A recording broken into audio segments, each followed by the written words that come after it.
kaka. Naam Sefu, habari za jioni kaka? Namshukuru Mwenyezi Mungu. Ndio. Buheri kabisa, kumepambazuka salama. Ndio. Bana, tusirefushe mambo.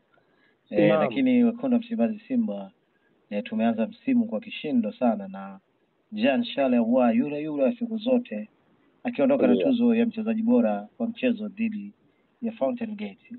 Sefu, umetazama mpira, umeitazama Simba yetu. Yapi ambayo umeyashuhudia siku ya leo na matarajio yako ni yapi ndugu yangu?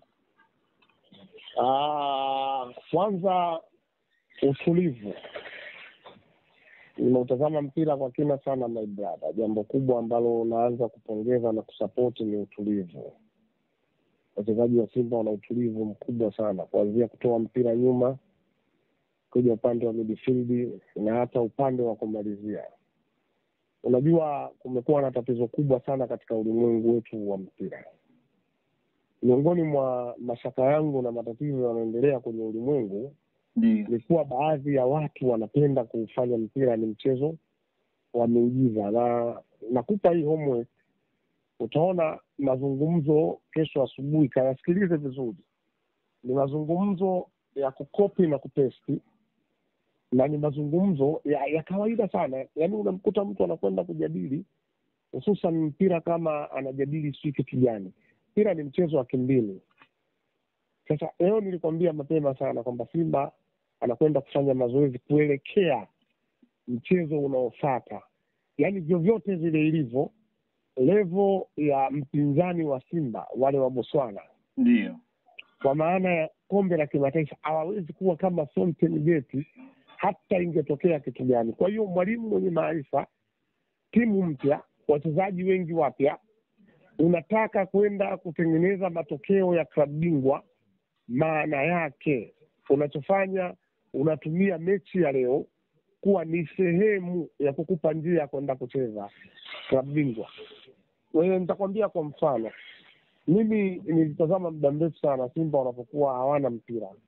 Hilo ni eneo ambalo mimi huwa nakubali sana, na naamini eneo ukilitengeneza katika ubora unafanikiwa sana, kwa sababu timu ikiwa haina mpira inatakiwa ikabe, maana yake ikapokonye mpira kutoka kwa adui.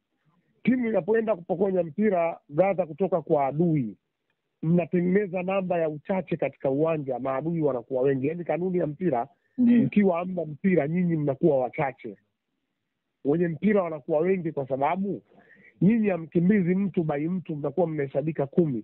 Nyinyi mnakimbiza ule mpira wenyewe. Kuna muda inalazimika mimi nakuja na kuacha Abdallah nyuma, kwamba bwana Abdallah kaba huyu mtu wa pili, mimi pasi naitoa kwa mtu wa tatu, unajikuta umekwenda kwa mtu wa tatu, Abdallah umemwacha huyu mtu, maana yake mpira utasafiri kuliko watu. Nimeangalia Simba uwezo wao wa kukaba na kupokonya mpira, kwangu mimi ni asilimia karibu 65 natoa, kwa maana timu inahitaji muda mfupi tu kutambuana namna rahisi ya kwenda kukaba.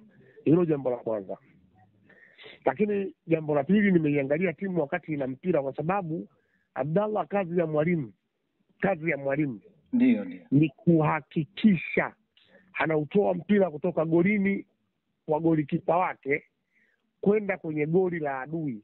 Hii sio ndakuwa nimeeleweka. Kazi ya mwalimu wa mpira ni kuhakikisha mpira unatoka golini kwake mpaka kufikia goli la adui. Namna gani sasa utakwenda? Kama utakwenda kwa kuanzisha nyuma, kucheza na mabeki wawili ambao ni namba 4 na 5, au akatumia wing.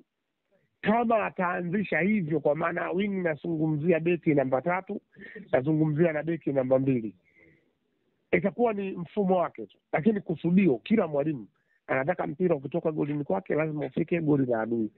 Nimeona Simba wana uwezo huo mkubwa, sababu pia Fountain Gate sio timu dhaifu kama ambavyo watu wanafikiri.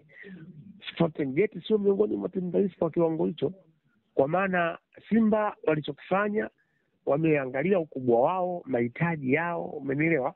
Wakapata matokeo huku wana nini niseme,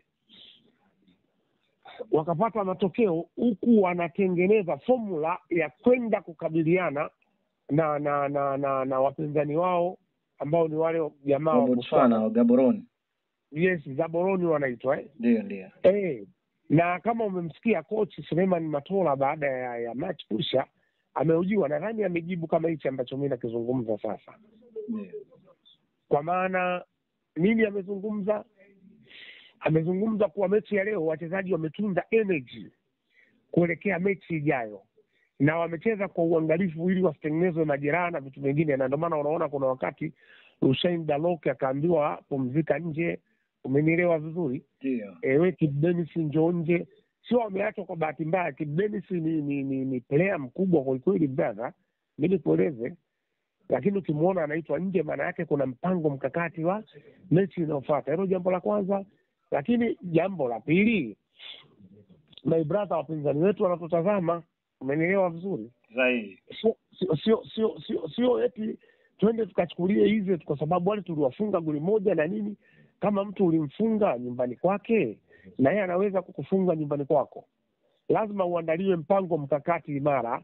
Lazima waandaliwe askari wenye nidhamu kubwa ambao watakwenda kutumikia klabu siku hiyo. Kwa hiyo mimi nashukuru, na nadhani kama tumeangalia mechi kwa pamoja umeanza kuona kwamba Elie Mpanzu alionekana amecheza mechi 2-3 hakuwa vizuri. Kina nadhani leo umeona namna alivyofanya, na ilikuwa ni naona kabisa. Na ilikuwa na ilikuwa ni muda wa dakika kadhaa tu walikosea kama wanavyokosea watu wengine. Unajua sisi bwana wa Tanzania, Abdallah, sisi tunautaka mpira uweje. Mimi katika nchi ambao naamini duniani watu wake wa mpira ni watu ambao wanakwenda kwa miemko ni Tanzania. Nikisema watu wa mpira sikusudii mashabiki wa kawaida. Shabiki wa kawaida dunia nzima Abdallah wanafanana. Yaani kazi yao ni kuzomea na kushangilia.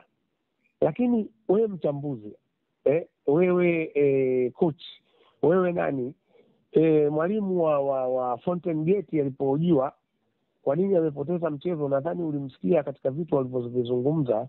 Alisema mimi naamini mipira mingi itakuwa inaanzia kwa Shomari Kapombe kuelekea golini kwangu adhibitiwe Shomari Kapombe. Jambo la kwanza. Lakini jambo la pili, tuhakikishe tunakuwa wengi katika eneo la mwisho la kukaba, kwa sababu Simba ni wabora katika mipira ya kutengeneza ya mwisho.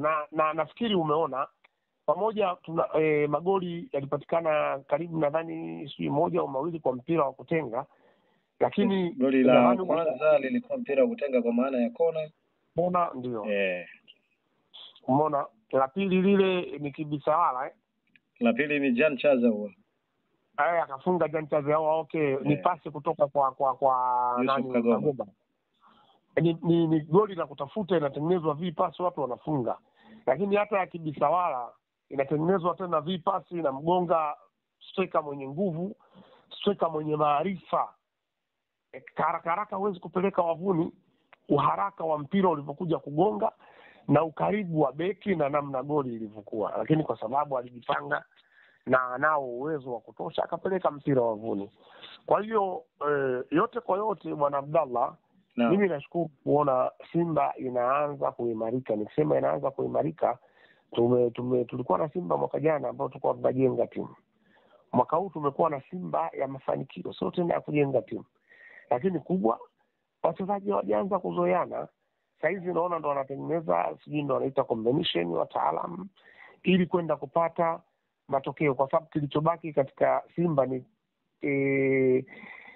tactical wanaita ndio Uingereza. Kilichobaki katika Simba ni tactical, kwa maana ya technical wako sawa sawa, yani wako vizuri kaka. Kwa hiyo mimi kitaalam nimeona hivyo mwenyewe. Ndio maana nilizungumzia mechi ya kwanza tucheza ya kimataifa ya goli moja, nikasema hapana, mimi kitu nilichoangalia ni kwa mchezo wa mpira, kitu cha kwanza kabla ya taaluma nyingine ni ushindi, ambao haujalishi utakuwa umeshinda kwa njia gani. Katika fainali zilionekana fainali dhaifu sana, ilionekana haina raha. Ilikuwa ni fainali kati ya Chelsea na Bayern Munich nadhani. Ndio. Ukitazama fainali ile kati ya Chelsea na Bayern Munich, unakuja kugundua niseme Chelsea walikuja kimbinu zaidi. Kimbinu. Ilikuja kwa maana ya tunakwenda kumfunga Chelsea dhaifu. Kwanza timu ina mwalimu ameibebea katikati. Nadhani alisusa Jose Mourinho, alikuwa Mateo. Alikuwa amefukuzwa, timu alikuwa amekabidhiwa Roberto Di Matteo. Si ndio? Ndio. Timu sasa, kama unakumbuka ile finali ilifikia wakati sisi ikataka kutunga sheria. Ukicheza na mtu position ikawa chini ya 20, half time ya kwanza kikipigwa kipenga unapigiwa mkwaju wa penalty. Ndio. Ilitaka kutungwa sheria ambayo yani itatazamwa. Yani ukizuia maana yake kipindi chote cha dakika 45 ikaonekana position iko chini ya 20, maana yake kitahusika chombo maalum kuonyesha position. Umeelewa sijui? Ndio. Basi utapigiwa mkwaju wa penalty golini kwako. Kwa nini? Kwa sababu mpira wenyewe ni ladha. Sasa mpira umegawika. Kuna muda mpira ni matokeo kwa sababu ndo asili ya mpira. Lakini kuna wakati kupata tu matokeo na ladha uoni, kuna watu wanataka waone vitu vyote viwili kwa wakati mmoja. Lakini kwa sasa Simba atakuwa wameimarika katika jambo hilo. Atakuwa wameimarika katika upande ambao naona wanaanza kurudisha kwanza mpira wao. Na nakuahidi brother, hapo wanafikiri kama Masiara. Ndio. Mwaka jana Simba wakati anacheza shirikisho, watu walimtabiria hawezi kufika popote. Alianza na udhaifu, sasa hivi ana nguvu. Lakini dakika ya mwisho tuliona madudu mengi ambayo yalikwenda kutokea. Kwa hiyo mimi changu Abdallah Niro, nimeona Simba ikiwa anaanza kurudisha quality, imecheza kama timu kubwa, imecheza kama timu ambayo ina haki ya kutetea nchi hii katika soka letu. Labda Sefu tumalizie hapo kwa uchache sana. Jean Charles Ahoua ameendelea pale alipomaliza msimu uliopita. Tuseme huu ni mwanzo mwema kuelekea 25-26. Kwani hapo Sheikh Abdallah kwani ungesema MVP Jean Charles Ahoua, kwani unamnyima haki hadi upate dhambi? Tuzo ni mwezi wa 12 kaka, Disemba. Ni MVP, yani haijalishi watafanya nini, ni MVP. Hivi kuna midfield kwa sasa anamshinda Feitoto? Hayupo, lakini Feitoto alipoulizwa akasema Jean Charles Ahoua ana haki ya kuwa mchezaji bora na mchezaji bora. Kama alipewa Aziz Ki, kwa nini yeye anyimwe? Kwa ukimtaja ili usipate dhambi sema MVP. Jean Charles Ahoua atakuwa MVP msimu uliopita na huu tuliokuwa nao. Kwa sababu Jean Charles Ahoua ni miongoni mwa askari hatari katika uwanja. Ni askari ambaye amepooza, hana mambo mengi. Umeelewa? Lakini hata ukitaka kumjua ni hatari, ni eneo ambalo anakwenda kuchukua mpira kwa maana ya kuutoa katika goli lake kupeleka goli la adui. Mimi leo sikufanya hesabu kubwa sana, lakini mpira aliochukua Jean Charles Ahoua kutoka eneo la kiungo namba 6, wakati 6 hayupo, nimehesabu ni mipira 8. Ndio.